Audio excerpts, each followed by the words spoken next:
Professor doctor Syed Manjurul ইসলাম sir ৭৫ বছর বয়স। গত ৩ তারিখ সকাল ১১টায় উনি মুমূর্ষু অবস্থায় হার্ট অ্যাটাক নিয়ে আমাদের হাসপাতালে ভর্তি হন। ওনাকে হাসপাতালে আনা হয় এবং তারপরে যেটা হয়েছে যে আনার সাথে সাথেই আমাদের বিশেষজ্ঞ চিকিৎসকদের তত্ত্বাবধানে ওনার হার্টের চিকিৎসা শুরু হয় এবং ওনাকে একটা রিং পরানো হয়। এবং তখন আমরা যে কেস স্টাডিতে জানি যে ওনার দীর্ঘদিন ধরেই তিনি উচ্চ রক্তচাপ আর কিডনি জটিলতায় ভুগছিলেন।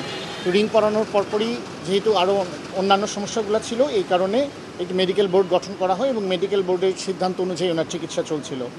৫ তারিখে ওনার শারীরিক অবস্থার বেশ অবনতি হয়। অবনতি হওয়ার পরে আমরা তখন ওনাকে পরিবারের সম্মতিতে লাইফ সাপোর্টে নিতে বাধ্য হই এবং ওনাকে লাইফ সাপোর্টে নেওয়া হয়। ৭ তারিখে ওনার অবস্থার বেশ কিছুটা উন্নতি হয়। উন্নতি হওয়ার পরে ওনার লাইফ সাপোর্ট খুলে নেওয়া হয়। পরবর্তীতে আজ সকালবেলা তার শারীরিক অবস্থার আবারও অবনতি হয়। অবনতি হলে আমরা তাকে আবারও লাইফ সাপোর্টে নিতে বাধ্য হই এবং তারপরে আজকে বিকেল ৫টার সময় heart attack, heart failure, kidney জটিলতা এবং শ্বাস প্রশ্বাসজনিত জটিলতার কারণে উনি বিকেল ৫টায় শেষ নিঃশ্বাস ত্যাগ করেন। আর তার পরিবারের মাধ্যমে যেটা জানা গেছে, পরিবারের সূত্র ধরে যে আমরা কিছুক্ষণের মধ্যে মরদেহ হস্তান্তর করব ওনার পরিবারের কাছে। ওনারা সম্ভবত আজকে বারডেমের মর্চুয়ারিতে রাখবেন। তারপরে আগামীকালকে সকাল ১১টায় সর্বসাধারণের শ্রদ্ধা নিবেদনের জন্য ওনারা মরদেহ রাখা হবে কেন্দ্রীয় শহীদ মিনারে।